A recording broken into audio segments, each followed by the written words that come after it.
Depois do divórcio, ele leva a nova namorada para um jantar de luxo, mas congela ao ver que, na mesa ao lado, a sua ex-esposa está sendo pedida em casamento por um bilionário. O que aconteceu depois, ninguém poderia imaginar. O ar no restaurante amado era denso, carregado com um aroma salgado da Baía de Todos os Santos, que entrava suavemente pelas janelas abertas, misturando-se ao perfume caro dos clientes e às notas complexas dos pratos que saíam da cozinha.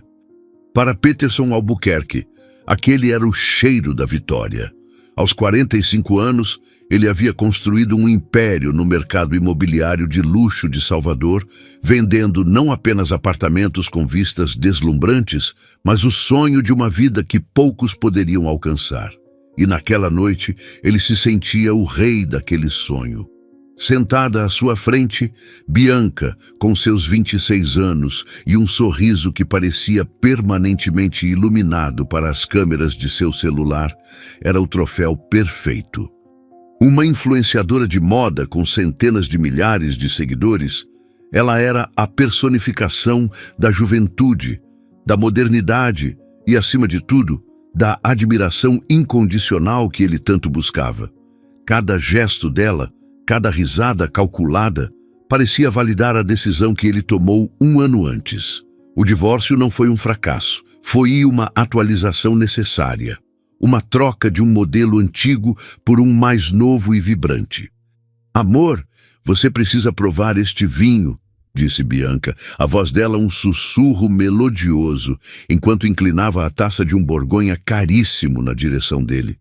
É divino, combina perfeitamente com a energia deste lugar. Peterson sorriu, um sorriso largo, ensaiado, que ele usava para fechar negócios milionários. Para mim, a única energia que importa esta noite é a sua, respondeu ele, erguendo a própria taça num brinde silencioso.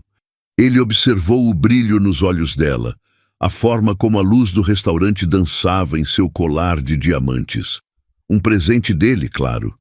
Tudo naquela cena era uma afirmação de seu poder, de seu sucesso. Ele estava no topo, exatamente onde sempre quisera estar. Enquanto Bianca discorria animadamente sobre uma futura viagem a Mykonos, detalhando os hotéis e as festas exclusivas que planejava frequentar, o olhar de Peterson vagou pelo salão. Era um hábito, um instinto de predador que avaliava o território, medindo o status dos outros clientes pelos relógios em seus pulsos e pelas grifes em suas roupas. Foi um movimento casual, quase desinteressado, até que seu olhar travou. Perto da janela, com o perfil recortado contra o azul profundo do anoitecer sobre a baía, estava Vanessa. O ar pareceu ficar rarefeito em seus pulmões. Não era a Vanessa que ele guardava na memória, a mulher cuja presença se tornara nos últimos anos de casamento tão familiar e previsível quanto os móveis da casa. Aquela era outra pessoa. Havia uma luminosidade nela, uma serenidade que ele não reconhecia. O cabelo, que ela costumava prender em um coque prático para o trabalho no museu, caía solto sobre os ombros em ondas suaves. O vestido, de um azul profundo que ecoava o mar lá fora, era simples, mas de uma elegância que não gritava por atenção, simplesmente a comandava. E ela não estava sozinha. Sentado à sua frente, um homem bonito de cabelos grisalhos e porte distinto a ouvia com uma atenção que beirava a reverência.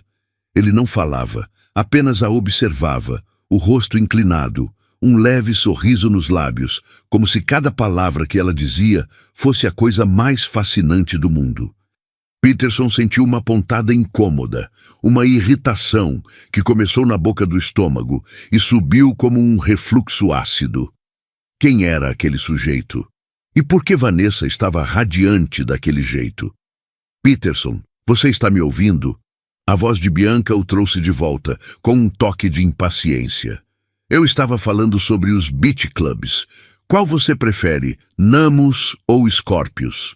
Tanto faz, Bianca. Reserve o que tiver o melhor champanhe, respondeu ele, a voz mais ríspida do que pretendia. Seus olhos, porém, continuavam fixos na outra mesa. Ele tentava decifrar a cena. Vanessa gesticulava, o rosto animado, contando algo que fazia o homem sorrir. Não era a risada contida e educada que ela costumava ter. Era uma risada aberta, genuína, que a fazia inclinar a cabeça para trás. Uma risada que ele não ouvia há anos, talvez nunca. A imagem o transportou para as inúmeras discussões que tiveram. Ele se lembrava de zombar de sua paixão pelo museu, chamando-o de cemitério de coisas velhas. Vanessa, ninguém fica rico tirando poeira de santo quebrado, ele dissera uma vez durante um jantar com um casal de amigos. Negócio de gente ambiciosa é construir o futuro, não ficar preso ao passado. Ele via aquilo como uma motivação, um empurrão para que ela se tornasse mais parecida com ele. Mas ela apenas se fechava, o brilho em seus olhos se apagando pouco a pouco, até que a paixão dela se tornou algo que ela escondia dele, como um segredo vergonhoso. Agora, ali estava ela, falando sobre o passado. Ele tinha certeza de que era sobre isso, sobre sua arte, sua história. E o homem à sua frente não apenas a ouvia, mas parecia encantado.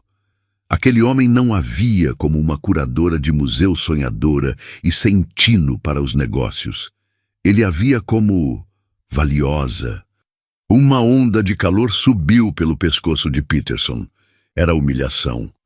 Ele, que se orgulhava de ter saído por cima, de ter trocado o antigo pelo novo, sentia-se subitamente como se estivesse olhando para algo que ele possuiu, descartou e que agora, nas mãos de outro, revelava um valor que ele nunca soube enxergar. «Quem é aquela?» perguntou Bianca, seguindo o olhar dele. Havia um tom de desprezo em sua voz. «Nossa, é a sua ex? O que ela está fazendo aqui? Pensei que esse tipo de lugar estivesse um pouco fora do orçamento dela.» A pergunta de Bianca, carregada de veneno, deveria ter sido música para os ouvidos de Peterson. Deveria ter reforçado sua sensação de vitória, mas em vez disso, apenas o fez se sentir pequeno. Ele não respondeu. Apenas observou, paralisado, enquanto o homem desconhecido pegava a mão de Vanessa entre as suas.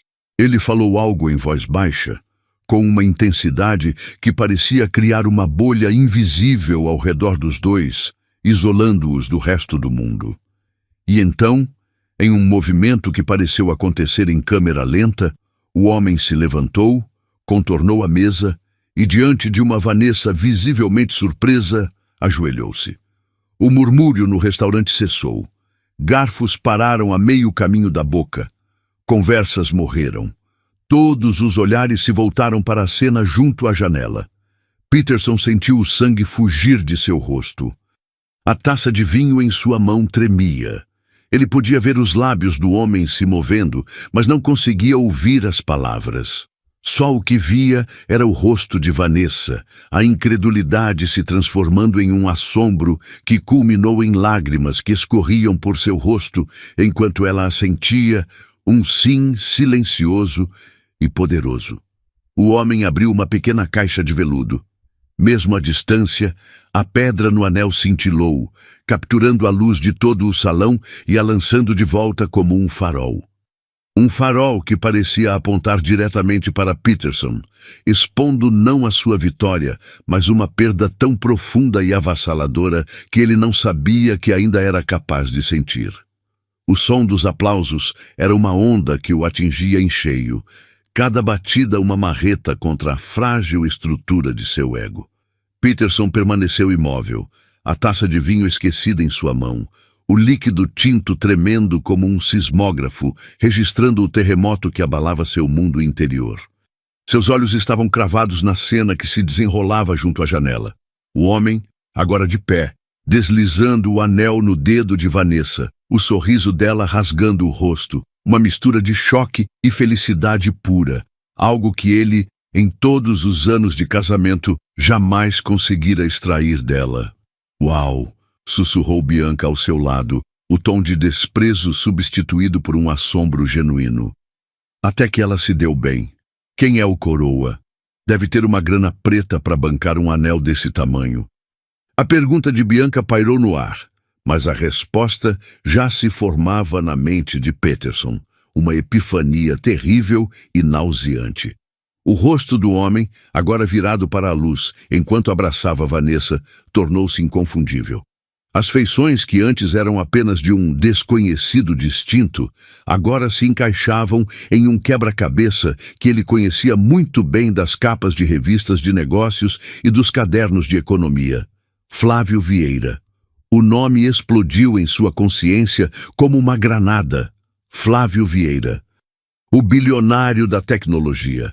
O Midas do Vale do Silício brasileiro, um homem cuja fortuna fazia o império imobiliário de Peterson parecer um castelo de areia.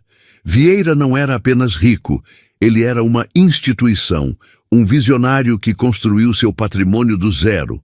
Um nome que abria portas que Peterson, com todo o seu dinheiro, só podia espiar pela fechadura. E, para piorar, era conhecido como um grande mecenas das artes. Um filantropo que investia milhões exatamente no tipo de coisa velha que ele sempre ridicularizara. A compreensão o atingiu com a força de um soco no estômago. A raiva, que antes era uma brasa de orgulho ferido, transformou-se em um incêndio incontrolável.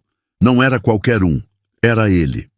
Como Vanessa, a sua Vanessa, a mulher que ele havia descartado por não ser ambiciosa o suficiente, conseguiu fisgar alguém daquele calibre. Alguém não apenas mais rico, mas mais influente, mais respeitado, mais tudo. A lógica do universo parecia ter se invertido. Ele era o predador, o vencedor, como a presa tinha acabado com um prêmio maior. Nossa, que romântico! Comentou Bianca, os olhos brilhando enquanto observava o casal. Se ajoelhar assim, na frente de todo mundo, é de uma coragem, né? Um homem que não tem medo de mostrar o que sente. Ela se virou para Peterson. O olhar dela uma mistura de admiração pela cena e uma cobrança velada. Pelo menos o cara sabe como tratar uma mulher. Cada palavra de Bianca era um prego sendo martelado em sua carne, romântico, corajoso, elogios que ela nunca usara para ele. Ela estava inconscientemente comparando-os e ele estava perdendo. A humilhação se aprofundou, tornando-se um abismo. É só teatro, Bianca. Gente assim vive de aparências, rosnou ele, a voz baixa e carregada de veneno. Teatro? Peterson, qual o seu problema? Ela retrucou, a sobrancelha perfeitamente arqueada se erguendo. O cara acabou de pedir a sua ex em casamento e você está agindo como se fosse um ataque pessoal. Não me diga que você está com ciúmes dela. A palavra ciúmes o atingiu como um insulto. Ciúmes? Ele não sentia ciúmes. O que ele sentia era uma fúria possessiva. A indignação de um colecionador que vê um item de sua antiga coleção, que ele mesmo subestimou, ser aclamado como uma obra-prima. Era sobre status. Era sobre a narrativa que ele construíra para si mesmo, a de que ele era o prêmio final, e que agora estava sendo publicamente desmantelada. Não seja ridícula, ele cuspiu, tentando recuperar a compostura. Eu só não gosto de espetáculos. Mas era tarde demais. A semente da dúvida já estava plantada na mente de Bianca. O clima na mesa deles, antes festivo e cúmplice, agora era pesado e frio. O jantar da Vitória havia se tornado um velório. Foi nesse momento que os olhares se cruzaram. Em meio aos cumprimentos e abraços de outros clientes, Vanessa virou o rosto. Seus olhos encontraram os de Peterson do outro lado do salão. Por um segundo, o tempo parou. Ele esperou ver algo nela. Um lampejo de triunfo, um sorriso de vingança, qualquer coisa que reconhecesse a presença dele ali, que validasse o impacto daquela cena sobre ele. Mas não houve nada. O rosto de Vanessa permaneceu sereno. Ela o viu. Ele teve certeza disso. Mas sua expressão não mudou. Ela apenas sustentou o olhar por um instante, um olhar calmo, quase impessoal, como se estivesse olhando para um estranho qualquer. E então, com uma lentidão deliberada, ela se virou de volta para Flávio, colocando a mão em seu rosto e sorrindo para ele com uma intimidade que excluía todo o resto do mundo. Aquela indiferença foi a facada final. Foi mais devastadora do que qualquer provocação. A raiva, o triunfo, o desprezo, tudo isso ele saberia como combater. Mas a indiferença significava que ele não importava. Significava que, na história dela, ele havia sido relegado a uma memória distante, sem poder, sem relevância. Ele, Peterson Albuquerque, o homem que definira os termos do fim do casamento deles, havia sido completamente e absolutamente apagado. A raiva dentro dele se transformou em algo mais sombrio, mais frio. Uma obsessão gelada começou a tomar forma em sua mente. Aquilo não podia ficar assim. Ele não podia ser o coadjuvante esquecido na história de sucesso de sua ex-esposa. Se a narrativa havia mudado, ele precisava encontrar uma maneira de reescrevê-la. Ele queria Vanessa atrás dele ou mendigando atenção. E ele precisava provar para o mundo, para Bianca e, acima de tudo, para si mesmo, que Flávio Vieira não era o herói que parecia ser e que Vanessa havia cometido um erro monumental escolhendo aquele homem. Um erro que ele faria questão de expor, custasse o que custasse. O jogo, ele decidiu ali, naquela mesa fria e silenciosa, estava longe de terminar. Na verdade, estava apenas começando. A viagem de volta para o apartamento de luxo na Vitória foi um exercício de silêncio tenso. O ar dentro do carro importado, normalmente preenchido pelas playlists animadas de Bianca ou por suas conversas sobre as trivialidades do mundo dos influenciadores, estava pesado, quase irrespirável. Bianca olhava pela janela, os reflexos das luzes da cidade passando por seu rosto como fantasmas, a mandíbula travada em um misto de irritação e desapontamento. Peterson, por sua vez, agarrava o volante com tanta força que seus nós dos dedos estavam brancos. A mente dele um turbilhão caótico, repassando a cena da indiferença de Vanessa como um filme em loop. Ele não a levou para casa. A ideia de entrar naquele apartamento, um monumento ao seu sucesso, que agora parecia oco e vulgar, era insuportável. Ele precisava de espaço, precisava pensar. Deixou Bianca na portaria do prédio dela com um "a gente se fala amanhã" monossilábico, ignorando o olhar ferido que ela lhe lançou. Sozinho no carro, ele dirigiu sem rumo pelas ruas de Salvador, a cidade que ele se orgulhava de ter conquistado. Mas naquela noite, os prédios imponentes e as avenidas largas pareciam zombar dele.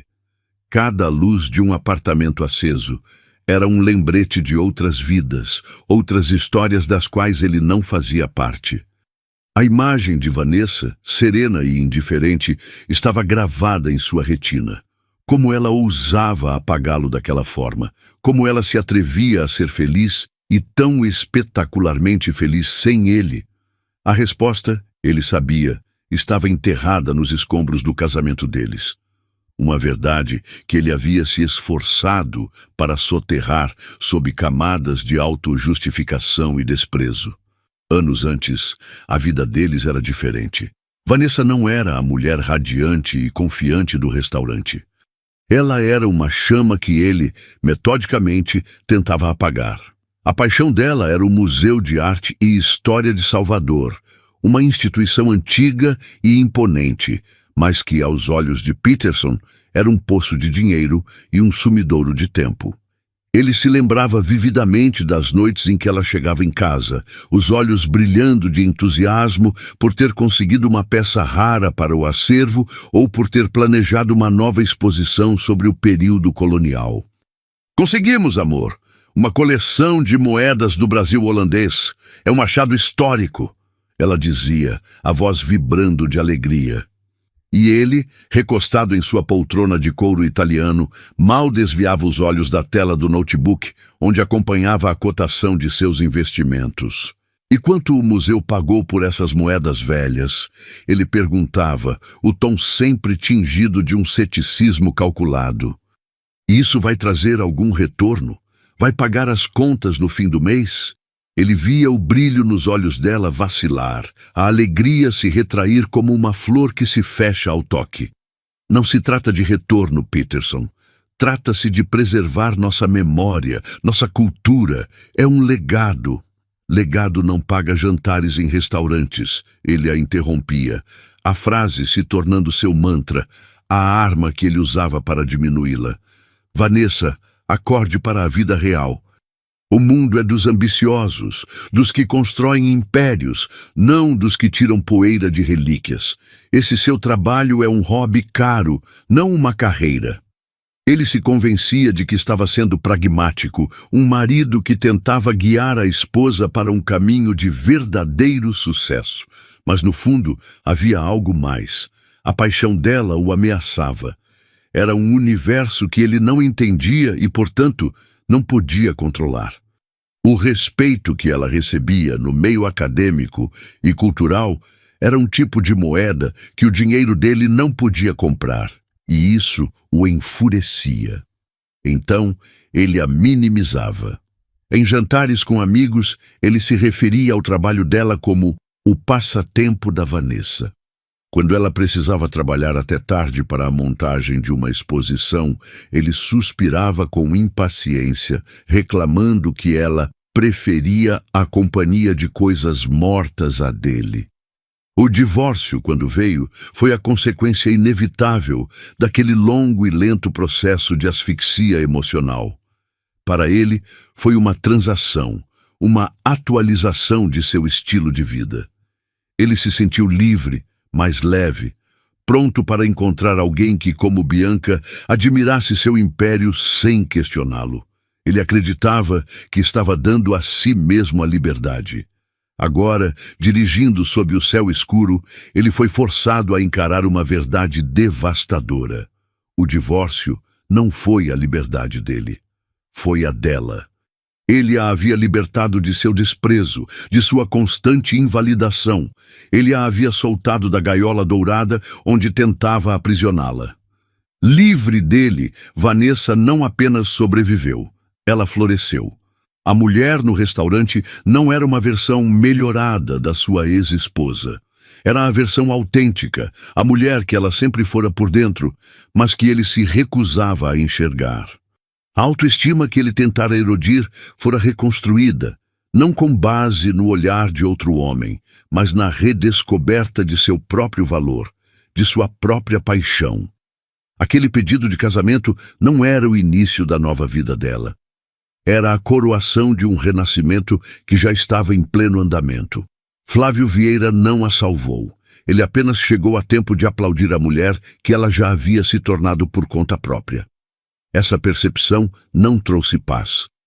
Pelo contrário, alimentou sua fúria com um combustível ainda mais potente. Não era apenas sobre dinheiro ou status, era sobre a narrativa fundamental de sua vida. Se ela estava melhor sem ele, o que isso dizia sobre ele? Se ela floresceu em sua ausência, então ele não era o sol em torno do qual o mundo dela girava. Ele era a sombra que a impedia de crescer.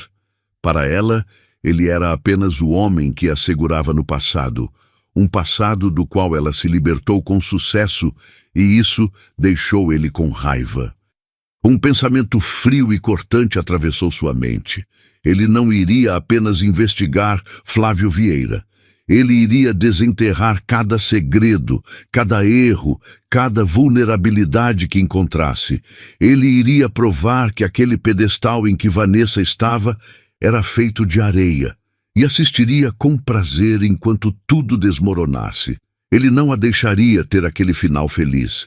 Se ele não podia ser o herói da história dela, então ele se tornaria, com prazer, o vilão. O tormento da noite se estendeu por dias, uma névoa fria que se instalou sobre a vida perfeitamente ensolarada de Peterson. O trabalho, antes sua arena de glória, tornou-se um refúgio insatisfatório. Ele precisava entender, não por curiosidade, mas por necessidade tática. para destruir um inimigo. Era assim que ele via Flávio. É preciso primeiro compreender a origem de sua força. A história de Vanessa e Flávio, ele descobriria mais tarde, não começou com o brilho de um anel de diamante, mas com o silêncio reverente do Museu de Arte e História, o mesmo lugar que Peterson tanto desprezara. Após o divórcio, Vanessa mergulhou no trabalho com a ferocidade de quem luta pela própria vida. O museu não era mais um refúgio ou um hobby, era seu território, o solo onde ela reconstruiria sua identidade, longe da sombra de seu ex-marido. Ela tinha uma visão ambiciosa, uma exposição grandiosa sobre as raras peças coloniais da Bahia, artefatos que contavam a história não dita do Estado, a história das trocas culturais, dos conflitos e da resiliência.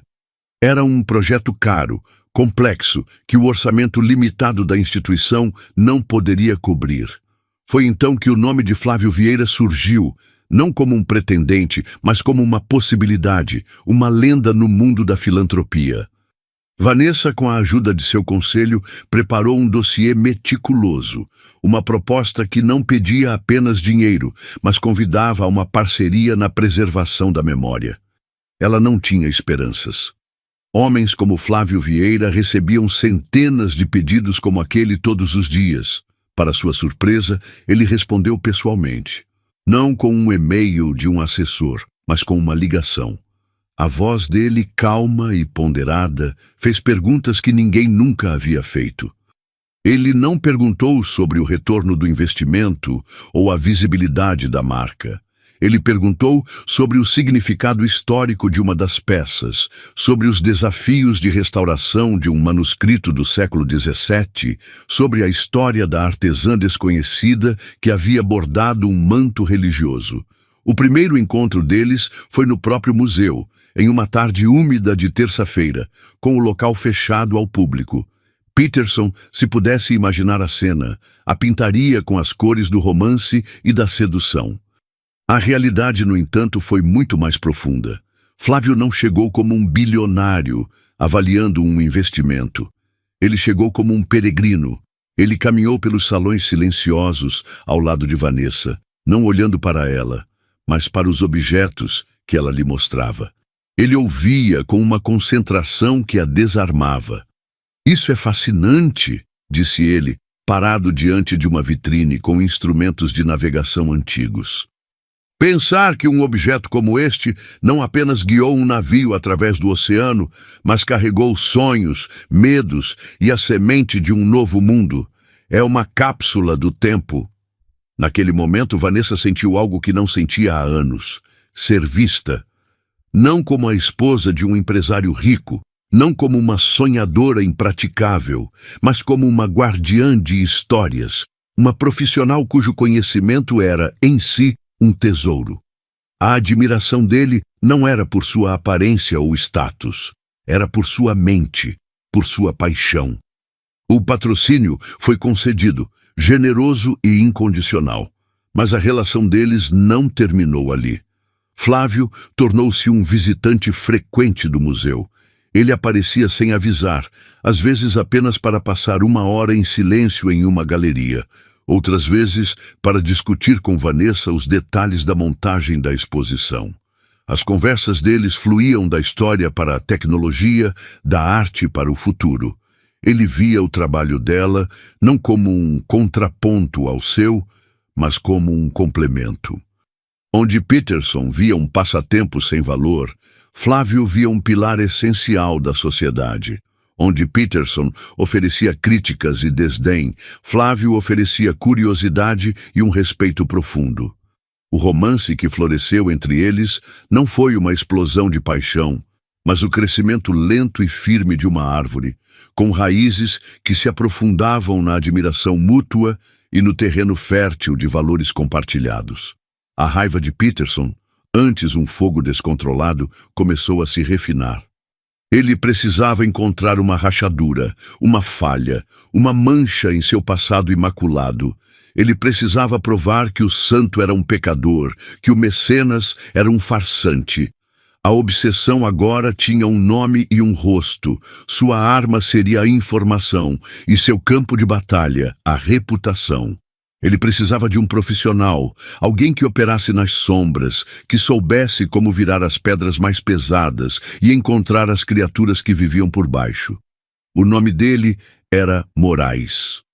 Um ex-policial civil, expulso da corporação por métodos pouco ortodoxos, que agora administrava uma empresa de consultoria de risco em uma sala comercial anônima no centro da cidade.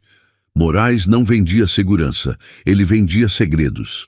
Era o tipo de homem que Peterson, em sua vida pública, jamais admitiria conhecer.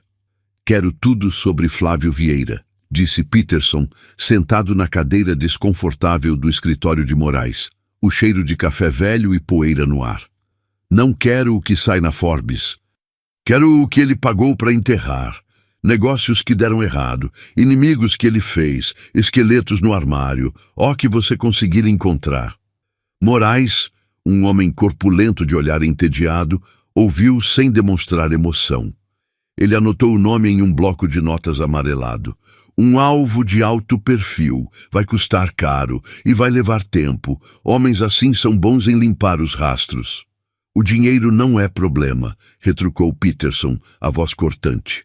"E eu não tenho pressa. Quero um trabalho completo. Quero a arma que vai destruí-lo." As semanas seguintes foram um exercício de paciência excruciante. Moraes era um fantasma, comunicando-se apenas por mensagens criptografadas, com atualizações vagas. Ele se afastou de Bianca, cujas conversas sobre festas e seguidores se tornaram insuportavelmente triviais. Ele estava em uma caçada e todo o resto era ruído. Finalmente, a chamada veio. "Encontrei algo", disse a voz grave de Moraes. "Não é grande, mas é sujo. E é antigo o suficiente para que ninguém mais se lembre." Eles se encontraram novamente. Moraes deslizou uma pasta sobre a mesa. Dentro, recortes de jornais antigos, cópias de documentos e um relatório datilografado. A história era de 20 anos atrás, da época em que Flávio Vieira ainda não era um bilionário, apenas mais um empreendedor faminto no ecossistema nascente da tecnologia brasileira. O caso envolvia a aquisição de uma pequena startup promissora chamada Nexus, fundada por um jovem programador idealista. Flávio, com sua empresa já em ascensão, fez uma oferta. Durante a due diligence, o processo de avaliação da empresa, ele teve acesso a todo o código-fonte e a estratégia de negócios da Nexus. No último minuto, de forma abrupta, Flávio retirou a oferta, alegando inviabilidade de mercado. 6 meses depois, a empresa de Flávio lançou um produto com funcionalidades e uma arquitetura suspeitosamente semelhantes às da Nexus, mas com um marketing muito mais agressivo e capital para impulsioná-lo. A Nexus, sem conseguir competir, faliu em menos de um ano. O fundador foi à imprensa, acusou Flávio de roubo de propriedade intelectual, mas não tinha dinheiro para uma batalha judicial contra o rolo compressor que Flávio já se tornara. A história foi uma nota de rodapé, rapidamente esquecida na ascensão meteórica do futuro bilionário. Peterson leu o dossiê, um sorriso lento e predatório se formando em seus lábios. Era perfeito. Não era um crime violento, mas um pecado capital no mundo dos negócios. Uma traição, um ato de canibalismo corporativo, era a mancha que ele precisava. Mostrava um Flávio Vieira não como o mecenas visionário, mas como um tubarão implacável que devorava os peixes menores para crescer. "E isso é só o começo", disse Moraes, vendo a reação de seu cliente. O fundador, um tal de Ricardo Alves, sumiu do mapa. Vive uma vida simples no interior de Minas. Guarda um rancor do tamanho do mundo. "Encontre-o", ordenou Peterson. O plano de ataque começou a se formar em sua mente, não como uma explosão, mas como uma infiltração de veneno. Ele não iria simplesmente vazar a história. Isso seria amador. Ele iria transformá-la em uma arma de precisão, mirando no ponto mais sensível da relação de Flávio e Vanessa, a confiança. Ele iria usar aquela história para pintar um retrato de Flávio como um homem que construiu seu império sobre a ruína dos sonhos de outros. Um homem cuja filantropia não era um ato de generosidade, mas uma forma de lavar a culpa, de comprar uma reputação para esconder a podridão de suas fundações. Ele iria alertar Vanessa. Não como um ex-marido ciumento, mas como um homem preocupado, que descobriu acidentalmente uma verdade terrível sobre o noivo dela. Ele iria plantar a semente da dúvida, observando com prazer enquanto ela se perguntava se o homem que admirava sua paixão pela história não era ele mesmo um predador que destruía as histórias dos outros. A obsessão de Peterson agora tinha um roteiro. Ele não estava mais reagindo à felicidade dela. Estava dirigindo ativamente a destruição dela. Ele se sentia vivo, energizado, como não se sentia há anos. A caçada havia terminado. A armadilha estava montada. Agora, ele só precisava atrair sua presa para o lugar certo, na hora certa. E ele sabia exatamente onde seria o palco perfeito para o primeiro ato de sua vingança. Ele não podia simplesmente ligar para Vanessa. Seria um gesto desesperado, transparente. Ele precisava de um pretexto legítimo, uma razão inquestionável para estar no mesmo espaço que ela, para forçar o encontro que ele tanto arquitetava. A oportunidade veio na forma de um envelope timbrado, esquecido em uma gaveta de seu escritório. Uma notificação sobre a partilha final de um pequeno fundo de investimento que eles mantinham juntos. Um último fio burocrático que os conectava. Era o pretexto perfeito, um assunto jurídico pendente. Ele sabia onde encontrá-la. Vanessa vivia e respirava seu trabalho, e o projeto da vez era a expansão de uma nova ala do museu em um casarão histórico no coração do Pelourinho. Em uma tarde de terça-feira, Peterson estacionou seu carro de luxo. Vestindo um terno de linho caro, ele caminhou pelas ruas, sentindo os olhares dos turistas e locais. Ele não pertencia àquele lugar, e essa era a intenção. Ele era uma dissonância, uma nota errada na sinfonia de Vanessa. Ele a encontrou em frente ao casarão, em meio ao caos controlado de uma obra de restauração. Vanessa usava calças jeans, uma camisa simples e botas sujas de poeira. O cabelo estava preso em um rabo de cavalo e ela discutia animadamente com um arquiteto, apontando para detalhes na fachada. Havia uma autoridade natural nela, uma segurança que o irritou profundamente. Ela não era mais a esposa que se encolhia diante de suas críticas. Era a comandante de seu próprio universo. Vanessa, ele chamou. Ela se virou e a surpresa em seu rosto foi genuína, mas rapidamente substituída por uma expressão de cautela.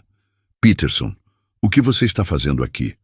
Temos um assunto pendente do divórcio, disse ele, erguendo a pasta que trouxera como um escudo. Uma assinatura necessária. Pensei em resolver isso pessoalmente para agilizar. Ela o estudou por um momento, os olhos inteligentes avaliando-o. Você poderia ter mandado alguém. Eu estava na área, mentiu ele com a facilidade de um homem acostumado a dobrar a realidade a seu favor. E para ser honesto, eu queria falar com você. Estou preocupado. A palavra preocupado a deixou visivelmente tensa. Preocupado com o quê? Peterson olhou ao redor, fingindo desconforto. Podemos conversar em um lugar mais reservado? Ela hesitou, mas a menção a um assunto jurídico a obrigou. Ela o guiou para dentro do casarão, para uma sala vazia, onde o cheiro de madeira antiga e cal pairava no ar. A luz entrava por uma janela alta, iluminando as partículas de poeira que dançavam entre eles. Seja rápido, Peterson. Eu tenho muito trabalho. Ele respirou fundo, preparando-se para o ato principal. Não é sobre os papéis, Vanessa. É sobre o Flávio Vieira. O nome dele em seus lábios fez com que a postura dela se enrijecesse. O que tenho, Flávio?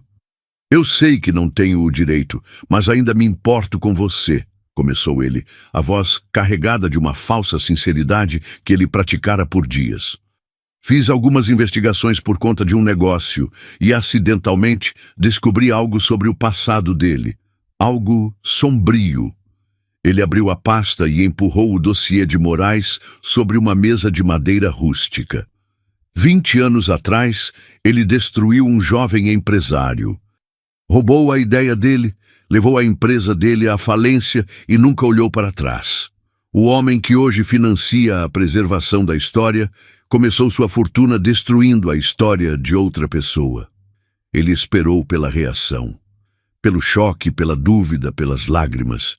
Ele esperava que ela olhasse para aqueles papéis como se fossem uma serpente. Em vez disso, Vanessa cruzou os braços e o encarou com um silêncio que era mais pesado do que qualquer grito. Ela não tocou na pasta. Seus olhos não deixaram o rosto dele. A startup se chamava Nexus, disse ela, a voz perfeitamente nivelada. O fundador era Ricardo Alves, e a história não foi bem assim. O sangue de Peterson gelou. Como ela sabia? Flávio me contou tudo, continuou ela, cada palavra uma pá de terra sendo jogada sobre o caixão de seu plano. Ele me contou no nosso terceiro encontro. Ele disse que eu merecia saber quem ele era, com todos os seus acertos e, principalmente, com seus maiores erros.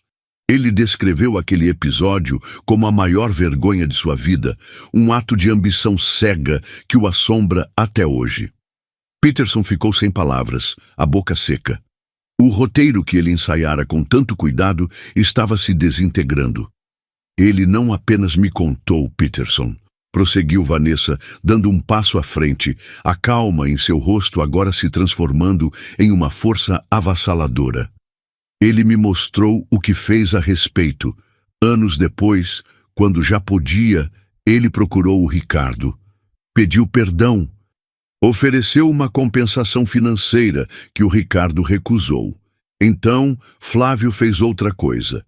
Ele investiu como sócio minoritário e silencioso na nova empresa que o Ricardo abriu, sem que ninguém soubesse. Hoje, eles não são melhores amigos, mas se respeitam, eles conversam. Flávio aprendeu com seu erro, ele se redimiu. Ela olhou para a pasta com um desprezo evidente. A verdadeira força de uma pessoa não está em nunca ter errado, Peterson. Está em ter a coragem de encarar os próprios erros e construir algo melhor a partir deles. Algo que você, com toda a sua necessidade de parecer perfeito, nunca entenderia. O ataque havia falhado de forma espetacular. A arma que ele forjou com tanto cuidado se despedaçou contra a muralha de confiança que havia entre ela e Flávio. A humilhação que sentiu foi 1000 vezes pior do que a do restaurante. Ali, no coração do mundo dela, ele não era um vilão maquiavélico. Era apenas um homem pequeno, patético, com um plano transparente. Eu sei o que você está fazendo, disse Vanessa, a voz agora cortante como vidro. Eu vi você no restaurante, vi o ódio nos seus olhos. Você não suporta me ver feliz, porque a minha felicidade prova que o problema nunca fui eu. O problema sempre foi você. Ela pegou a pasta da mesa, caminhou até uma lata de lixo cheia de entulho da obra e a deixou cair lá dentro, com um baque surdo. Deixe aqui o papel que tenho que assinar e vá embora, Peterson. Você não tem mais poder aqui. Ele ficou paralisado, o eco das palavras dela reverberando na sala vazia. Seu plano meticuloso, sua vingança calculada, tudo reduzido a lixo. Mas enquanto a humilhação o consumia, algo mais perigoso tomava seu lugar. A obsessão não morreu. Ela sofreu uma mutação. Se um ataque privado e cirúrgico não funcionou, ele teria que mudar a estratégia. Peterson saiu do casarão no Pelourinho, sentindo o gosto amargo da derrota, mas decidido que se a verdade não era suficiente para destruí-los, ele usaria uma versão distorcida dela. O novo plano era mais brutal, mais sujo. Ele não precisava que ela acreditasse na história. Ele precisava que o mundo acreditasse. Em uma era de julgamentos instantâneos e manchetes incendiárias, a nuance da redenção de Flávio não importava. O que importava era a imagem. Bilionário construiu império sobre a ruína de um pequeno empresário. Era um prato cheio, irresistível para os abutres digitais, os perfis de fofoca e os tabloides que se alimentavam de escândalos. Ele contatou Moraes novamente, a voz fria e desprovida de qualquer emoção. A ordem era simples: vazar o dossiê. Não para a imprensa séria, que poderia investigar e descobrir a história completa, mas para os blogs e colunistas de fofoca, os que operavam na base do onde há fumaça, há fogo. Ele queria uma campanha de difamação, uma morte por 1000 cortes digitais. E ele sabia o momento exato para acender o pavio. O Prêmio Nacional de Preservação Cultural era o ápice da carreira de Vanessa. Seria realizado no Teatro Municipal do Rio de Janeiro, um templo da arte, e ela seria a estrela da noite, recebendo o prêmio principal por seu trabalho revolucionário no museu. Seria a sua coroação pública. Para Peterson, era o palco perfeito para a sua execução. Na noite do evento, o Teatro Municipal estava deslumbrante, um redemoinho de vestidos de gala, smokings e o brilho de joias. Vanessa chegou ao lado de Flávio, irradiando uma elegância serena. Ela usava um vestido que parecia tecido da própria noite, e Flávio, ao seu lado, a olhava com um orgulho que era palpável. Eles eram a imagem do triunfo, mas o veneno de Peterson já começava a se espalhar. Enquanto eles caminhavam pelo tapete vermelho, um repórter de um conhecido site de celebridades furou o bloqueio. Vanessa, uma pergunta. Estão circulando boatos sobre o passado do seu noivo, o Sr. Vieira, histórias sobre negócios controversos. Como o museu se sente recebendo patrocínio de uma fonte cuja origem do dinheiro está sendo questionada? A pergunta foi uma bala. Vanessa sentiu o braço de Flávio enrijecer ao seu lado. Outros repórteres, sentindo o cheiro de sangue, se aglomeraram. O sorriso dela não vacilou, mas seus olhos ganharam um brilho de aço. O trabalho do meu noivo e sua integridade falam por si. Esta noite é sobre celebrar a preservação da nossa cultura, e é nisso que vou me concentrar, respondeu ela, com uma firmeza que encerrou a conversa, enquanto a assessoria os guiava para dentro. Mas o dano estava feito. O boato estava no ar, pairando sobre a noite de celebração como uma nuvem de tempestade. Quando o nome de Vanessa foi anunciado como a grande vencedora, o teatro irrompeu em aplausos.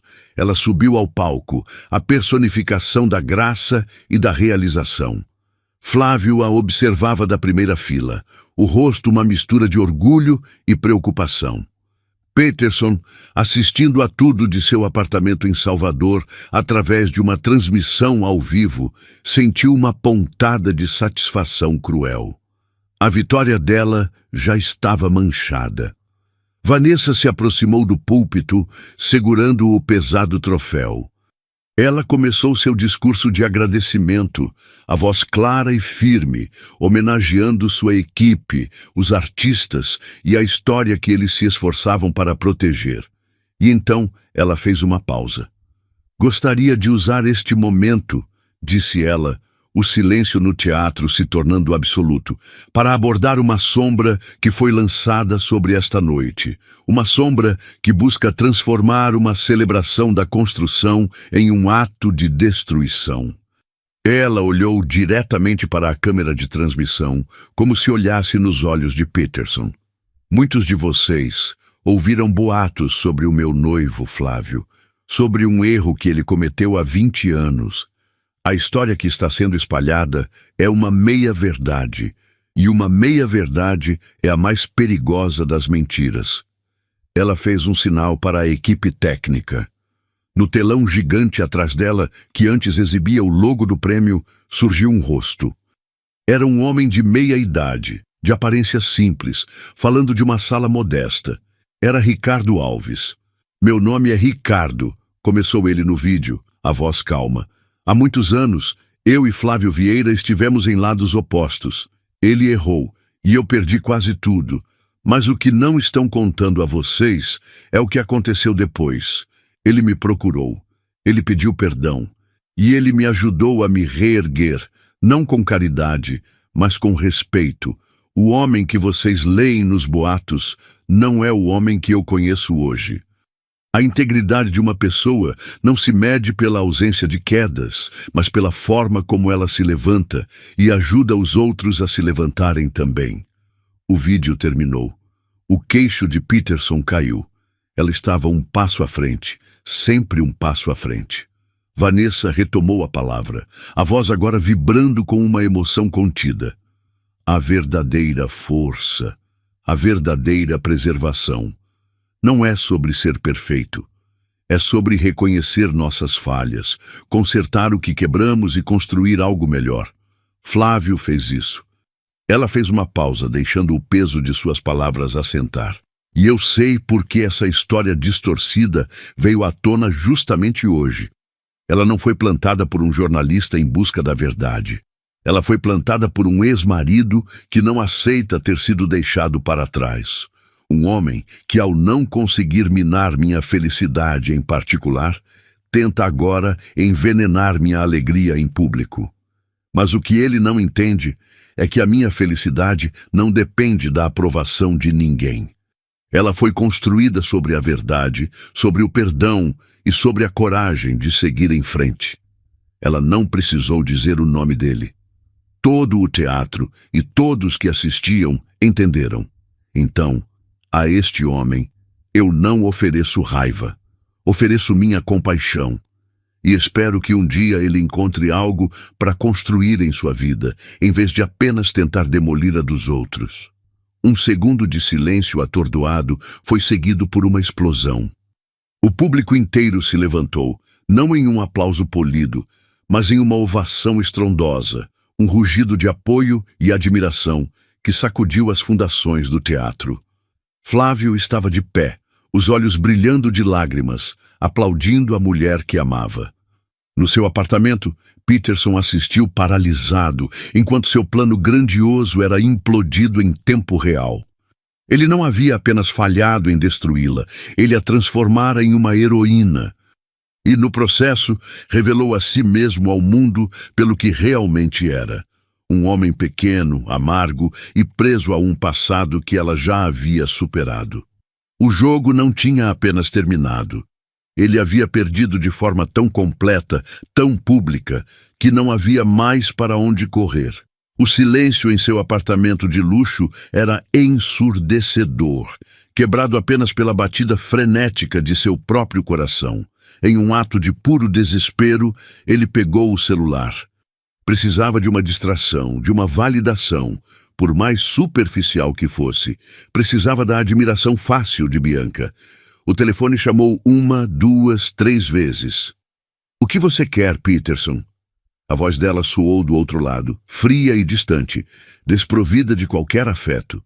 "Bianca, eu pensei em te buscar. Podemos ir àquele lugar novo no horto, tomar alguma coisa." Uma risada curta e sem humor cortou o ar. "Você está brincando, não é? Eu vi o prêmio. O mundo inteiro viu. Vi o que você tentou fazer, e vi o quão pequena e patética sua obsessão te tornou. Bianca, não é isso. É exatamente isso." Ela o interrompeu, a voz subindo. "Eu achei que estava com um vencedor, um homem que olhava para o futuro.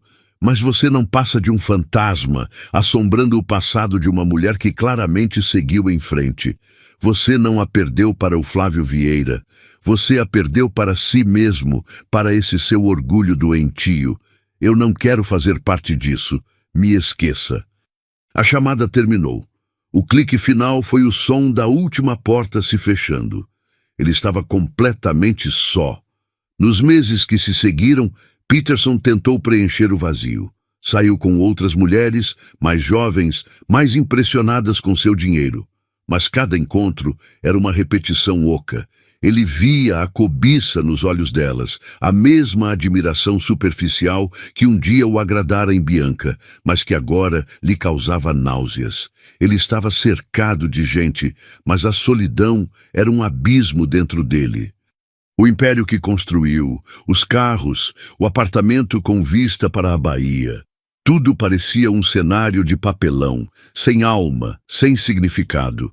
Em uma tarde cinzenta, vagando sem rumo por seu apartamento suntuoso, seu olhar caiu sobre uma fotografia antiga em uma estante, coberta por uma fina camada de poeira. Era ele, ainda menino, ao lado de sua mãe.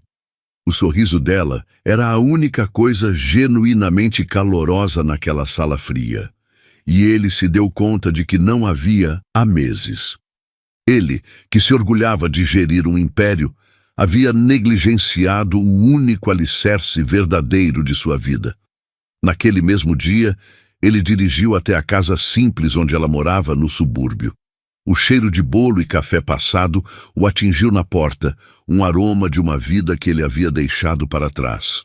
Sua mãe, agora uma senhora idosa de cabelos brancos e passos lentos, o recebeu com um abraço que continha um universo de saudade e perdão não dito. Sentado na cozinha modesta, segurando uma xícara de café que aquecia suas mãos frias, o dique de seu orgulho finalmente se rompeu. As lágrimas que ele não chorou por humilhação ou raiva, agora corriam livremente por seu rosto. "Me perdoa, mãe", sussurrou ele, a voz embargada. "Me perdoa por ter sumido, por não ter vindo antes." Ela apenas pegou a mão dele, as veias saltadas dela cobrindo as suas. Um filho nunca some do coração de uma mãe, meu querido. Ele só se perde do caminho de casa, às vezes. E ele contou tudo. Sobre Vanessa, sobre Flávio, sobre a obsessão, a humilhação. Contou sobre o vazio, sobre a sensação de ter construído um castelo de cartas sobre um pântano. Ele não se justificou, não culpou ninguém. Apenas expôs sua alma ferida, sua falência não financeira, mas humana. Sua mãe o ouviu em silêncio, e quando ele terminou, ela disse com a sabedoria simples que só o tempo concede: "Você passou a vida toda, meu filho, construindo coisas para mostrar aos outros. Um prédio alto, uma conta bancária gorda, uma mulher troféu, mas nunca parou para construir nada para dentro, uma casa para a sua alma, e uma alma sem casa vive sempre no frio." Aquelas palavras tão simples e tão profundas foram a chave que abriu sua jaula. A transformação de Peterson não foi uma epifania barulhenta, mas um amanhecer silencioso. Ele vendeu o apartamento espetacular na Vitória. Afastou-se da linha de frente de seus negócios, deixando a gestão para sócios e passando a viver de uma renda confortável, mas discreta. Comprou uma casa menor, perto de sua mãe, com um jardim que ele mesmo começou a cuidar. Com parte do dinheiro, ele criou um fundo anônimo, sem placas, sem cerimônias. O objetivo era apoiar jovens empreendedores de baixa renda da Bahia, especialmente aqueles com projetos culturais, os mesmos que ele um dia desprezara. Ele lia os projetos, via a paixão nos olhos daqueles jovens, a mesma paixão que ele tentara apagar em Vanessa, e sentia, pela primeira vez, o prazer de construir algo que não levava seu nome, mas que carregava um propósito. Um ano depois, em uma manhã tranquila, enquanto tomava café na varanda, ele viu uma matéria em um portal de notícias. A manchete dizia: "Vanessa e Flávio Vieira inauguram um centro cultural inovador em Salvador." A foto mostrava os dois, sorrindo, cortando uma fita inaugural. E ao lado dela, uma nota que fez seu coração parar por um instante. O casal anunciava que esperava o primeiro filho. A matéria mencionava que, pela idade de Vanessa, era uma gravidez que inspirava cuidados, mas que ela estava radiante e saudável. Peterson olhou para a foto. Viu a mão de Flávio protetoramente nas costas de Vanessa. Viu o brilho nos olhos dela, um brilho que ele agora entendia. E, para sua própria surpresa, o que sentiu não foi inveja, nem raiva, nem um pingo de amargura. O que ele sentiu foi paz. Uma paz profunda, serena, como as águas calmas da Bahia em um dia sem vento. Era a paz de quem finalmente entende que a felicidade do outro não diminui a sua. Era a aceitação de que a história deles havia terminado da maneira que deveria, permitindo que novas e melhores histórias começassem. Ele sorriu, um sorriso genuíno, que não era para ninguém além de si mesmo. Ele não havia recebido uma carta de Vanessa, mas a vida lhe entregara a mensagem. Ele estava finalmente construindo uma casa para sua alma. E pela primeira vez em sua longa e tumultuada vida, Peterson Albuquerque se sentia verdadeiramente rico. Se esta história ressoou em você, se ela te fez refletir sobre perdão, recomeços e o que realmente tem valor na vida, por favor, nos diga o que achou. Qual nota, de 0 a 10, você daria para essa história? Deixe sua nota e seu comentário abaixo. Sua opinião é o nosso maior incentivo. E se você deseja mais histórias como esta, que aquecem a alma e nos fazem acreditar na força do ser humano, não se esqueça de deixar o seu like e, o mais importante, inscreva-se no canal para não perder nenhum vídeo. Muito obrigado pela sua companhia e até a próxima.